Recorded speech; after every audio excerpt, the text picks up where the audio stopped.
بسم اللہ الرحمن الرحیم۔ السلام علیکم۔ حضرت محمد صلی اللہ علیہ وسلم نے فرمایا، دو گناہ ایسے ہیں جس کی وجہ سے قبر میں بہت ہی زیادہ سخت عذاب ہوگا۔ وہ دو گناہ کون سے ہیں؟ جاننے کے لیے اس ویڈیو کو آخر تک ضرور دیکھیے گا۔ انسان گناہوں کا پتلا ہے، اس سے ہر وقت چھوٹے بڑے گناہ سرزد ہوتے رہتے ہیں۔ بڑے سے بڑا متقی اور پرہیزگار شخص اس بات کا دعویٰ نہیں کر سکتا کہ وہ گناہوں سے بالکل پاک ہے یا اس سے کبھی کسی گناہ کا ارتکاب نہیں ہوا ہے۔ لیکن ایک مومن اور غیر مومن میں فرق یہ ہے کہ مومن جب کسی گناہ کا مرتکب ہوتا ہے تو وہ فوراً اپنے رب کی جانب پلٹتا ہے اور اس سے مغفرت طلب کرتا ہے، جبکہ غیر مومن ایسا نہیں کرتا ہے۔ اسی کو حضرت عبداللہ ابن مسعود رضی اللہ تعالیٰ عنہ نے اس طرح سے فرمایا ہے، مومن اپنے گناہوں کو یوں دیکھتا ہے جیسے وہ ایک پہاڑ کے دامن میں بیٹھا ہو اور ڈرتا ہو کہ وہ اس پر گر نہ پڑے، اور فاجر اپنے گناہوں کو ایسے دیکھتا ہے گویا ایک مکھی تھی جو اس کی ناک پر بیٹھ گئی تھی اور جسے اس نے ہاتھ ہلا کر اڑا دیا۔ گناہ تو گناہ ہوتا ہے، چاہے چھوٹا ہو یا بڑا، لیکن دو گناہ ایسے ہیں جس کی وجہ سے آپ کو قبر میں سخت عذاب ہوگا۔ وہ کون سے ہیں ہم آپ کو اس ویڈیو میں بتائیں گے۔ ہمارے پیارے نبی حضرت محمد مصطفیٰ صلی اللہ علیہ وسلم نے ارشاد فرمایا کہ وہ ایک قبر کے قریب سے گزرے، دو قبریں تھیں۔ آپ صلی اللہ علیہ وسلم نے فرمایا کہ ان دونوں میں عذاب قبر ہو رہا ہے۔ آپ صلی اللہ علیہ وسلم نے فرمایا کہ ایسا گناہ نہیں جس کو لوگ بڑا سمجھتے ہوں، بلکہ ایسا گناہ ہے جو کہ بہت چھوٹا سمجھا جاتا ہے، اور اس گناہ کی وجہ سے ان کو عذاب قبر ہو رہا ہے۔ ناظرین، اللہ پاک کبھی بھی انسان کو صغیرہ گناہ کرنے پر آگ کا عذاب نہیں دیتے۔ تو حدیث شریف میں آتا ہے کہ بڑے گناہ کی وجہ سے نہیں ہو رہا، چھوٹے گناہ کی وجہ سے ہو رہا ہے، بلکہ ایسا بڑا جس کو لوگ بڑا سمجھتے ہوں۔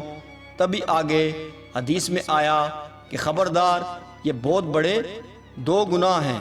ناظرین، ہماری یہ غلط فہمی ہے، بعض اوقات بہت سے گناہوں کو ہلکا سمجھتے ہیں، لیکن اللہ کی نظر میں وہ گناہ بڑے ہوتے ہیں۔ ہم بڑا سمجھتے ہیں زنا کو، یقیناً یہ بڑا گناہ ہے۔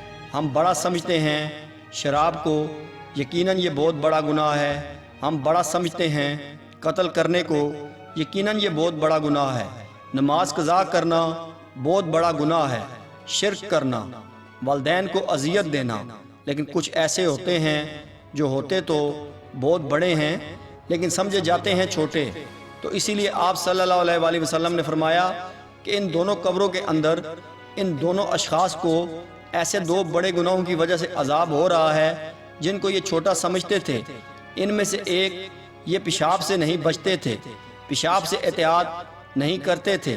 ابو ہریرہ رضی اللہ تعالیٰ عنہ سے روایت ہے کہ رسول اللہ صلی اللہ علیہ وسلم نے فرمایا، پیشاب کے چھینٹوں سے بچو، کیونکہ عموماً قبر کا عذاب اسی وجہ سے ہوتا ہے۔ ناظرین، اسلام میں طہارت کی بہت عزت ہے۔ کہیں بھی کھڑے ہو کر پیشاب کر دیا اور چھینٹیں پڑ رہی ہیں اور آپ کو کوئی فکر ہی نہیں ہے، ایسے نہیں۔ رسول پاک صلی اللہ علیہ وسلم نے ارشاد فرمایا کہ ان کو یعنی ایک شخص کو عذاب کیوں ہو رہا ہے، یعنی پیشاب سے بے احتیاطی کی وجہ سے۔ اسلام ہمارے اندر کی صفائی بھی اور باہر کی صفائی پر بھی بہت زور دیتا ہے، لیکن ایک بات خوب یاد رکھیے، آپ طہارت کے معاملے میں کہیں وہمی نہ ہو جائیں، شک میں نہ پڑ جائیں۔ واش روم کے اندر اتنا تھوڑا سا خیال کریں کہ آپ کو چھینٹیں نہ پڑیں، اتنا زیادہ نہیں کہ آپ واش روم سے نکل رہے ہوں اور سوچیں کہ کہیں آپ کو چھینٹیں تو نہیں پڑ گئیں۔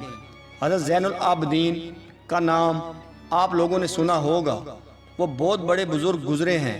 وہ کیا کرتے تھے کہ حضرت حسین جب کربلا میں شہید ہوئے تو ان کی نگین اولاد میں صرف وہی بچے تھے، تو وہ احتیاط کی وجہ سے کہ جب انہوں نے پیشاب کے بارے میں حدیثیں سنی تو ایک بوتل رکھتے تھے، اور جب بھی پیشاب کیا کرتے اس بوتل کے اندر کیا کرتے تاکہ پیشاب کی چھینٹیں نہ پڑیں، اور پھر لوگوں نے ان کو منع کیا اور پھر انہوں نے خود یہی عمل چھوڑ دیا۔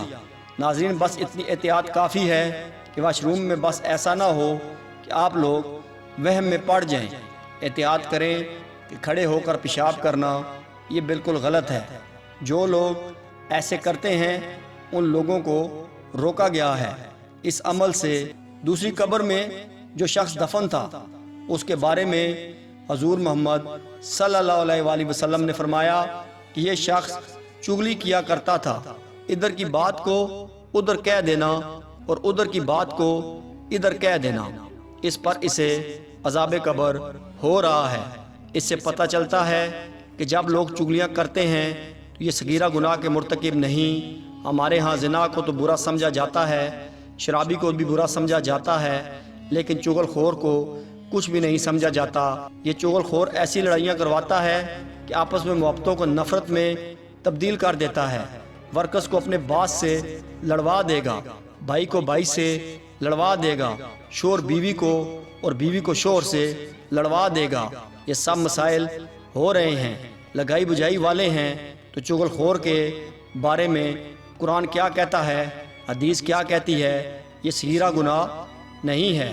صحیح بخاری میں اس طرح بیان کیا گیا ہے، رسول اللہ صلی اللہ علیہ وآلہ وسلم ایک دفعہ مدینہ یا مکے کے ایک باغ میں تشریف لے گئے۔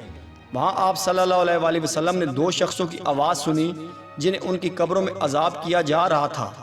آپ صلی اللہ علیہ وآلہ وسلم نے فرمایا کہ ان پر عذاب ہو رہا ہے اور کسی بہت بڑے گناہ کی وجہ سے نہیں۔ پھر آپ صلی اللہ علیہ وآلہ وسلم نے فرمایا بات یہ ہے کہ ایک شخص ان میں سے پیشاب کے چھینٹوں سے بچنے کا اہتمام نہیں کرتا تھا اور دوسرا شخص چغل خوری کیا کرتا تھا۔